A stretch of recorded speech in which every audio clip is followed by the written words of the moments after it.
NXT Homecoming was a very fun show. Kudos to Shawn Michaels and Triple H. They both hit this show out of the park. This was a really good show. We got a lot of news to really talk about and get into. And this just also sets the stage up for a TNA invasion, which is great. So we should see that materialize, and that is very, very interesting. We'll talk about that. NXT also got a really good video package to kick the show off, which is really, really good. It was like a good 3 to 5 minute video package. So I did enjoy that. So let's get into NXT Homecoming from September the 16th, 2025. So we kicked the show off with a really good NXT video package, talking about the past and everything else, showing clips of Finn Balor and Nakamura, Samoa Joe, and everybody else, all those guys in Full Sail. Then Triple H came out to kick off the show, got a really good reaction, put over NXT, put over Full Sail. He said that they didn't have a curtain, but he ended up calling it a video board. And then Shawn Michaels comes out, and he puts over Triple H, saying that he's out there being busy. He's out there selling out multi-million-dollar gates with Raw and SmackDown, which is basically a lie, making multi-billion-dollar deals. And then he says that we're all very thankful for that. And he says that he and his NXT superstars are ready to steer this ship into the future. And Triple H puts over Shawn Michaels. Then he said, well, what if he wanted to come back to Shawn Michaels? Shawn Michaels says he really didn't want to get this uncomfortable, but we should have then we would have a really, really big problem. When Rigo shows up, gets a really good reaction. He said that there's only one way to do this. He says, War Games. And he tells them to bleep out the edit or whatever. Alexa Bliss shows up. Her and Charlotte Flair show up. They get a really good reaction. Both of them just put over the NXT Women's Division from the past, present, and future, which is cool there. And then this leads us into the first match of the night. Charlotte Flair and Alexa Bliss, they retain the Women's Tag Team Championships by defeating the Culling, Izzy Dame, and Tatum Paxley. So, really good match there. Makes sense. So, Alexa Bliss hits the Sister Abigail DDT for the 1, 2, 3. Good stuff there. So, I'm fine with that. Moving on. So, we go to the women's locker room. Zarya tells Sol Ruka that they could have been in the ring with Charlotte and Alexa if Sol Ruka hadn't hit her with the Soul Snatcher last week.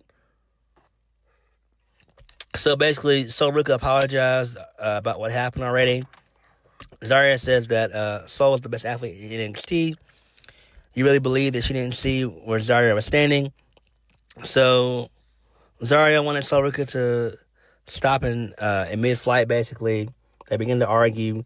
Lanny Reed shows up. She says that Sol should stay focused on defending her NXT Women's Speed Championship at No Mercy. So Candice LeRae shows up. So Laney says that Candice can't beat her, and Sol should polish her Speed Championship because she'll be leaving No Mercy as the brand new champion. Shayna Baszler shows up, gets a really good reaction. She says she made history in NXT, and she's going to give Zarya and Sol Ruka some advice.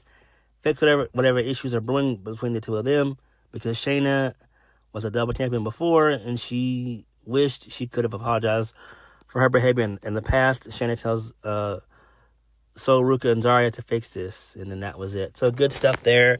I do like this. This makes sense. Shayna Baszler, it seems like she's not going to stick around. It seems like she was just there just to be there as a one-off. She could go back to being a producer. We don't know. Apparently, she's a free agent, apparently, is what it seems like. So, I mean, who really gives a shit? But if she is a free agent, I can see her going to like GCW or whatever. I can even see her going to AEW, but I doubt it. I mean, she might just be a producer, really, if we're being honest. Go to AEW and do what? Seriously, do fucking what? Moving on. This leads us into Trick and Mello gang. Carmelo Hayes and Trick Williams, they defeat DIY. Johnny Gargano and Tommaso Ciampa. Johnny Gargano had his original theme back, which was, Rebel Heart, which is cool. Got a good reaction from that. Tommaso came out with the black and gold mask and everything. War paint and stuff. That was pretty cool there. So The Miz shows up to help Trick and Mello get the win. So, basically, Trick and Mello, they kind of hash things out for a brief moment. So, The Miz shows up. He hits the skull-crushing finale behind the referee's back. And then Miz throws Gargano back into the ring. This allows for Carmelo to hit the nothing but net. And he gets the win. So, that's cool there. It makes perfect sense. Obviously, we know Miz is going to screw Carmelo Hayes on SmackDown this Friday, basically costing him the U.S. Championship, which is fine. That's going to jumpstart and kickstart their feud, which is really good shit there, so I do like that. Moving on. So Sami Zayn shows up. He gets a really good reaction. Kelly Kinane, he has a backstage interview with him. Sami Zayn says that it's really emotional for him to come back to Full Sail University. He has so many memories in this building, like winning the NXT Championship. To be honest, Sami Zayn feels like there's still plenty of potential in the NXT locker room, like Javon Evans. So Josh Briggs, shows up. He interrupts the interview. He says that Abe was wrong and that Sami Zayn's wasting his time with Javon. Briggs calls Javon a bum, and then there's a little brawl that breaks out. It's separated, and then Sami says that he showed up to homecoming to speak to Javon. Javon has something that you can't teach, and that's heart. The road's not going to be easy, but the sky's the limit. And then Sami wishes Javon good luck with everything. Okay, that is fine there. This makes perfect sense. I just wish that Shawn Michaels would stop pushing Josh fucking Briggs. Josh Briggs sucks, all right? Like, stop. Stop with the Josh Briggs push. He doesn't have it. He's been there since, 2019? He was there, at the close of Evolve. He was in Evolve for a little bit. Then he went to 205 Live when that was still a thing, because that premise was already blown up anyway. It was no longer 205 Live. 205 Live was just a show where guys could just get work in, basically, at the time. I think that was in 2020, basically. So, yeah. But whatever, man. I don't really care about Josh Briggs at all, but they need to figure out what to do with Javon Evans. Moving on, Ethan Page, he defeats Tyler Breeze. He retains the North American Championship. Match was okay. Basically, Ethan Page gets the win via a draping twisted grin for the 1, 2, 3. Nicely done. I do like that. Moving on. Damian Priest, he shows up, gets a good reaction. He says that he wants to give some encouragement to the locker room, that being Tavion Heights. Damian Priest reflects on beating Finn Balor to capture the NXT North American Championship and also celebrating in a jacuzzi. Damian Priest sees a bright future ahead for Tavion Heights. Tavion Heights appreciates everything.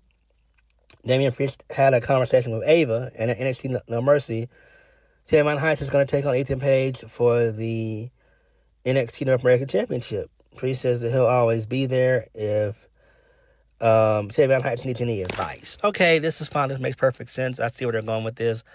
Clearly, Tavion Heights is going to be the one to dethrone Ethan Page. And then from there, hopefully Ethan Page can move on to the main roster. I think it's time.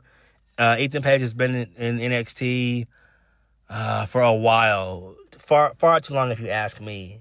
Far too long. So hopefully they move on from that. Hopefully once Ethan Page loses at No Mercy, he ends up just going to the main roster, presumably on SmackDown or Raw, if he wants to join, Seth Rollins' faction. Although I don't think he'd fit in with that faction, in my opinion, but whatever. Moving on. So this leads us into the Grayson Waller effect. So Grayson Waller just basically makes fun of the NXT crowd and all that stuff about Full Sail and everything else. So Obafemi, he shows up. He calls Grayson Waller a puppet. And he tells Ricky that he didn't think that he was very special because ever since he signed with NXT, he's been acting like he's the greatest thing since sliced bread, with his flamboyant dressing, his fancy entrance, and his iconic pose. He says that he eats, sleeps, and breathes this title. So basically, Oba says that we know that Ricky is just focusing on going to the main roster, getting called up to Raw or SmackDown, so you can carry Cody Rhodes' bag with a nice little a little dig and jab there. That was pretty cool, pretty funny there. He says at NXT No Mercy, he'll show him the door, and he can carry as many bags as he likes because he's not going to get this title. Then Ricky says he puts himself over, saying that he knows that Oba didn't have a warrior spirit at all. Basically, he was picked from the gridiron, picked from being a paper athlete, and Ricky puts over his career and everything, and how 8 years ago in the PC, he only lasted 3 days after he put his energy and effort into it. So he got a automatic email that said no. Then he realized he had to do work the indies and MLW, NWA, and AEW. Obviously, he didn't say that, but he said it without really saying it. He said that he took a gamble on himself. He says he's standing right here. He realizes that was a delay and not a denial. He said he'll always gamble on himself, and it may not mean anything to Oba, but everything he's given to this business outside of these four walls means everything to him.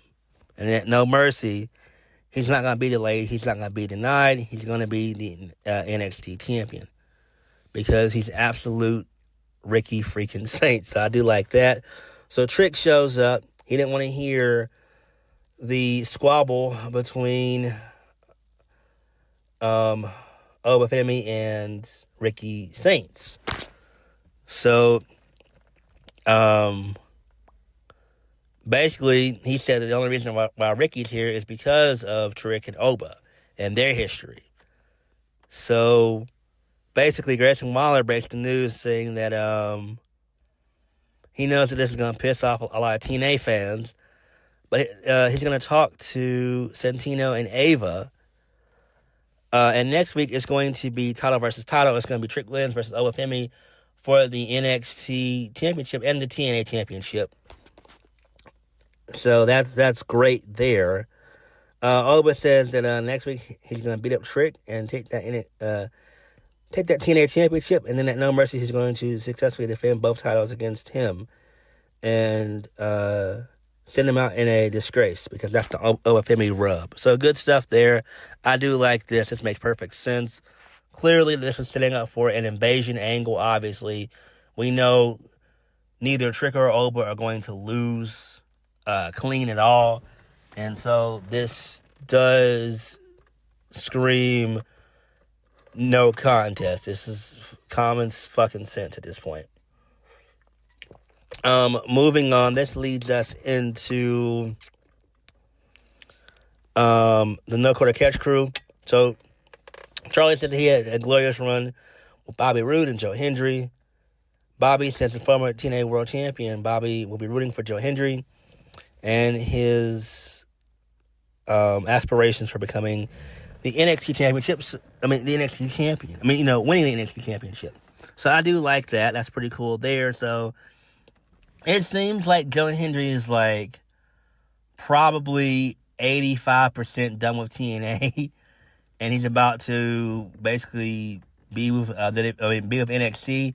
He probably will be with NXT probably sometime next year. I'm probably saying between January and April of next year. So, yeah, we'll have to wait and see how that plays out. Moving on. This leads us into Lexis King. He comes out. He talks smack about Miles Bourne. So it's going to be a lights out match. Finn Balor shows up, gets a really good reaction. He beats up Lexus King, and then Miles Bourne hits the zigzag, and then Finn hits the coup de grace, which is good, and then the two of them celebrate in the ring. That's cool there. I do like that. Moving on. So Dark State is on the show, apparently. So Kelly and Nate had a backstage interview with them. They said they're not worried about Joe Hendry. The only thing that matters to them is that they still have the NXT Tag Team Championships. So Montez Ford shows up, gets a really good reaction. Montez doesn't have a problem with Dark State. He's not crazy. He watches the product. He just has a lot of memories seeing those NXT Tag Team Championships. Titles that they wanted in this building, no matter what Dark State's still together, and Montez Ford misses that feeling. Deion Lennox says that Montez Ford is responsible for his own current predicament. Montez says that Dark State needs to worry about the targets on their backs. So, okay, all right, that's fine. Main event of the evening, a 6-woman tag. So Rhea Ripley, Stephanie Vacker, and Lara Valkyria, they defeat Fatal Influence, JC Jane, Jasmine Nix, and Fallon Henley. So towards the end of the match, basically, JC Jane tried to run away. Lola Vice came out. She did a spinning back fist, and then Rhea won via the Riptide. And that was basically the show. Match was pretty okay there. And then we ended the show with Oba and Trick having some words in Ava's office with William Regal standing there and everything else. So that was really cool there. So NXT Homecoming was a very fun show. Fairly enjoyed it, liked it. Didn't have really any issues with the show at all. We knew we were going to see a bunch of black and gold alumni, which is always a good thing, basically. I do like it. Although a lot of people think that black and gold was the best era, but it wasn't, because of the fact of the matter is that era of NXT, I've been saying it for a while, is that it was a money pit. It didn't really make WWE any money. WWE at that time was making money from the main roster. NXT was just to please the Smart Mark fan base that they have, and that was basically kind of it. And, once that got blown up and it got moved to NXT 2.0 and to now where NXT is now, which NXT, to me, now is in a better position now because it has a mixture of indie guys and a mixture of character, people who have character. So that's what you should always do. That's the best combo for a wrestling show. A mixture of work rate and guys and girls with charisma telling really good stories in the ring. So, in and out the ring, basically. But NXT was very solid. Fairly enjoyed it. I'm interested in seeing what happens next week, which is going to be the go-home show to No Mercy. No Mercy shaping up to be a very fun event. Can't wait for it. But what did you guys think of NXT Homecoming? Like, comment, subscribe. Peace.